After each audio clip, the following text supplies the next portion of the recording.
Ha? Sa pagsugod sa Dios, pagbuhat sa kalibutan o sa tanang butang sa kalangitan. In the beginning, God created the heaven heaven and the earth. and earth. Naunsay sinugdanan? Again sa Bible, in the beginning, God. Now, nini yung oras sa isgutan nato nga unaha ang Dios. Amen. Labaw sa tanang butang. Amen. Bisan sa imong kinabuhi. Kay wala pa'y kinabuhi, na may Dios. Amen. Amen. Wala pa ta, nanay Dios. Amen. So ang Dios, ang ayan sa nga unahon sa tanan nga butang. Lakip sa atong kinabuhi. Amen. In the beginning, God, meaning ang Dios joy Naguna. naguna. Amen. Kitang tanan na atay mga gitawag og mga resources. Trabaho, panginabuhian, kanang tanan mga resources. Pero ang main source mao ang Diyos. Dios. Muna nga sa trabaho, panginabuhian, tanan natong transaksyon, ang Dios mo'y dapat nato unahon. Amen. Kaya ang mupanalangin sa tanan natong resources, mao man ang Dios. Amen. Kung saan man na kung nakay resources niya, mahimong limitado. Pero ang Dios mo panalangin sa imong resources, posible nga mahimo ng unlimited source. Amen. Amen? Muna nga, sa tanan natong buhaton, malipay ang Dios kung siya atong pasidunggan. Unahon. Ang prinsipyo ni Jesus, ang sa ingon ni Jesus sa Matthew 6:33. Ang sa ingon diya, sa na kami memorize. God. Seek ye first Unahon gayud siya. the kingdom Of God. of God. Unahon ang Diyos. Now, dili kita kabuot sa Dios kay siya mong gimatuman. Amen. Muna nga ang tao dapat na mualayin sa Dios, mutuman sa Dios. Otherwise, kung di ta mualayin sa Dios, muna nga ang tao mag-aginudtag maayo gyud. Muna nga mahimutang sama sa Israelites nga pwede nga magtuyok-tuyok ra ka sa imong wilderness, sa imong diserto, no? Magkalisod ang atong kinabuhi. Pero gitagaan na tag sekreto sa Dios aron mahimong sayon. Amen. Amen. Gitagaan ta og powerful kayo nga sekreto. Gitagaan ta ni Jesus og prinsipyo nga sayon ra gyud kaayo ang iyang pagpanalangin. Saan man? Seek ye first the kingdom Of God. of God. Unsay unahon ang Gingharian. Now, Sa unsa may prinsipyo sa kingdom? Ang kingdom, unsay naa sa kingdom? Naa ang Ng Diyos. hari Hari. o naa ang gingharian. Kung saan man ang gingharian kung may hari, dili na mahimong kingdom. Now, kinsay unahon nato ang Diyos. kingdom. Now, kinsa may actor diya sa kingdom? Ang O Diyos. ang hari. Hari. Amen. So, ang sekreto di ay, muna ingon si Jesus, unahon ang gingharian o ang iyang pagkamatarong kay ang tanang butang Idugang. idugang. Amen ba? Amen. Now, daghan kita gusto sa itong kinabuhi. Mga batanon, gusto ta og nindot nga kaugmaon. Makahuman ta eskwela, maminyo ta og hitsuraan. Dagwayan. Di ba, mga batanon? Ang mga batanon, grabe na, daghan nagpangandoy. Ang pangandoy sa mga batanon, kana yung ganahan kay sila. Naon sa kay ganahan kay nila. Gawas nun sila nga mangandoy, pero sultihan ko kamo sa kamaturan nga idugang rada sa Ginoo. Pwede po nang giihatag sa Ginoo. Pwede nang giihatag sa Ginoo kung kondisyon, kung dili nato mauna ang gingharian. So ang pinakasekreto di ay aron mahimong sayon ang atong pangandoy, atong mga damgo sa kinabuhi.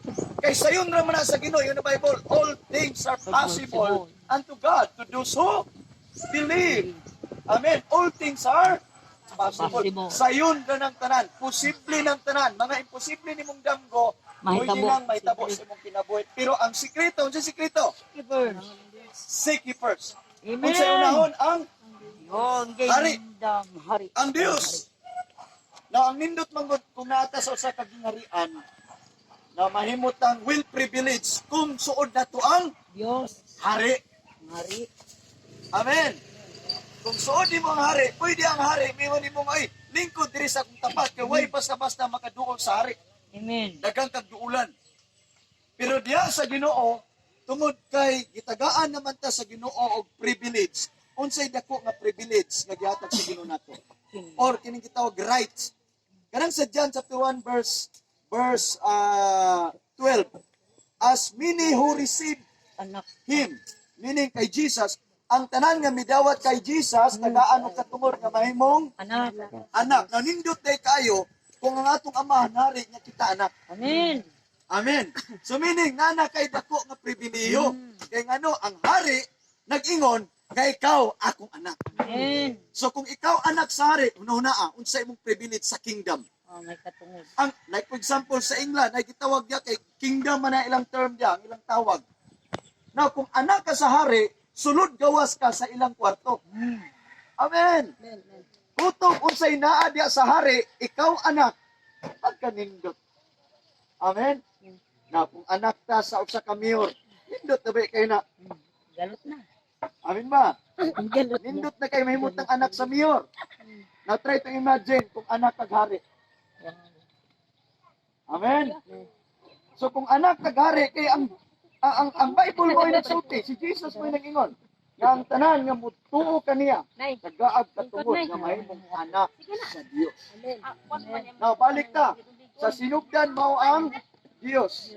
Sa Genesis chapter 1 verse 1, in the beginning God He created heaven and earth. Mangutana ko, giunsa pagbuhat sa Dios ang langit.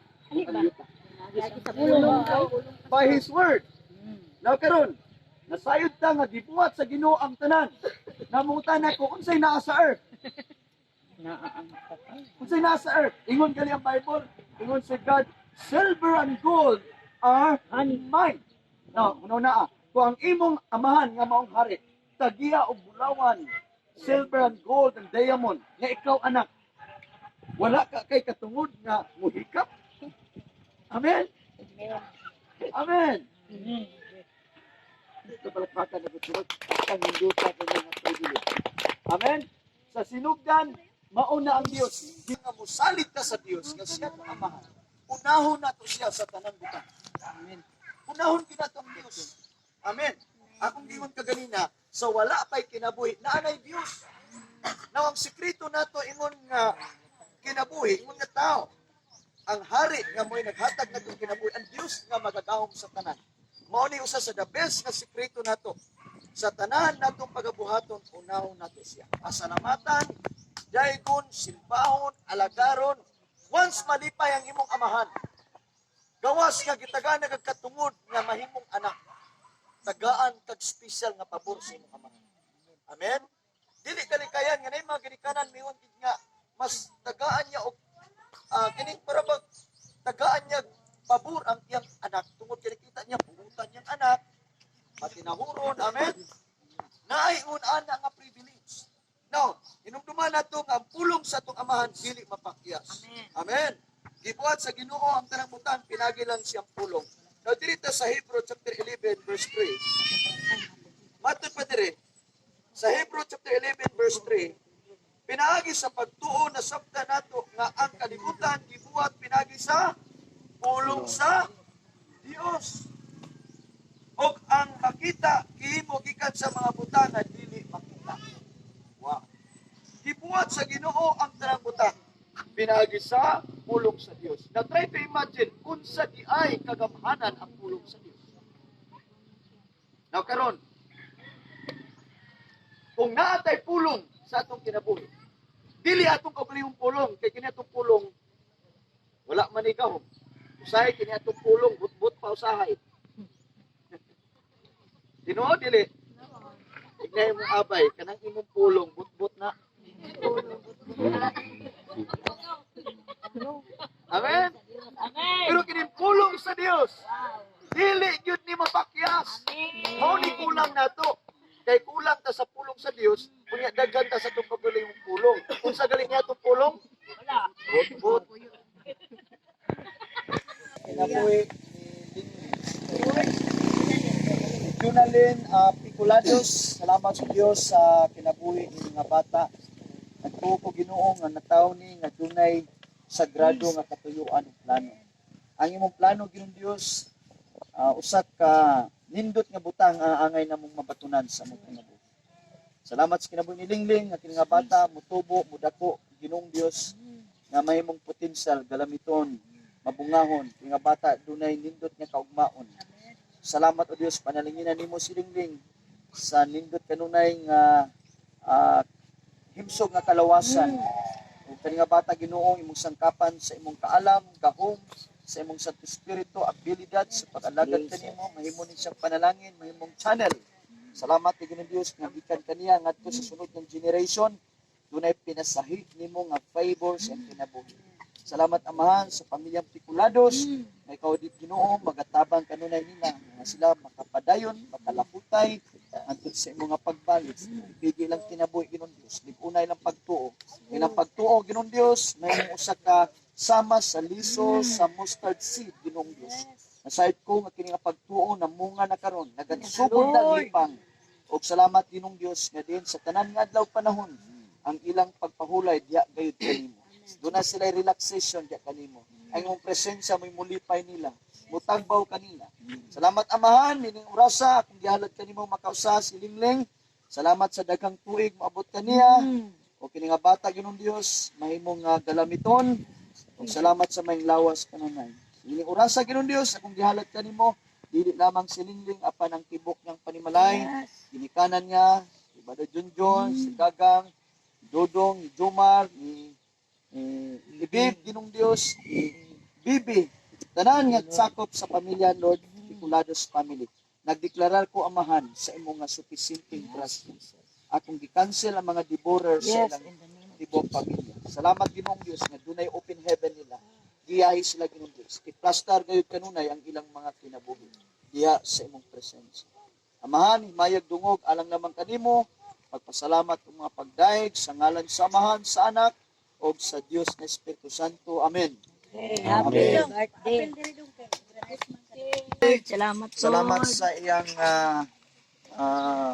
pag-graduate sa ALS. Salamat Ginoong Dios nga kini nga kinabuhi, kini nga batanon, mahimo kayong galamiton pa sa imong gingharian. Nag-ampo ko Amahan nga walay mga lipat-lipat sa yawa Yes, nga in the name of makabato kaniya. Dili mo lampos ang tanang lipat-lipat sa kaaway. Kini nga kinabuhi protektado Ginong Dios sa imong gahom. Ang imong dililhon nga dugo magatabon siyang kinabuhi.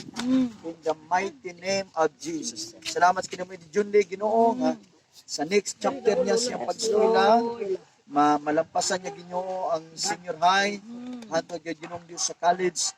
Salamat sa mayang desire siyang kasing-kasing imo ning panalanginan Amahan matuman siyang kinabuhi. Bless Ginong Dios si Junley. O Lord, nagampo ko nga dagan pa usab nga katuigan. Salamat siyang birthday, belated niya nga celebration usab karon. Ug nagampo ko Amahan nga madiskubre pa ang mga potentiality nga nasa sulod. Nga kini nga batan-on Ginong Dios magamit diha sa imong ministeryo. Tagay sa kaisog, dihog, gahom, kaalam, ulabaw sa tanang Ginoo makakita siya pananawon, mausab ang iyang pagbati, ang iyang perspective sa kinabuhi nga ang tanan Ginoong Dios mo align sa imong kabubuton. Nga kini nga kinabuhi Ginoong Dios, unahon kaniya. Kay ang tanang butang idugang ra nimo. Lord, ako nang giwali kanila karon adlaw ang imong mensahe nga ikaw gayo unahon, labaw sa tanang butang. Ug salamat Ginoong Dios nga kini nga kinabuhi magpasidungog kanimo sa tanan nga adlaw panahon. Aron nga ang imong plano Ginoong Dios matuman gayud siyang kinabuhi. Salamat sa kinabuhi ni Junley. Na Lord gikan karon dunay special nga pabor panalangin nga imong ihatag kanila. Bless ang tanang buhat siyang kamot, tanang tikag siyang tiil, protection sa matag adlaw nga tanan. Salamat sa tubag sa mga pag-ampo Ginoong Dios. Ulihan ka namo sa tanang himaya dungog ug gahom. Pinagi sa ngalan ni Kristo nga mong Ginoo manuluwas. Amen. Amen. God bless you. Okay. Okay.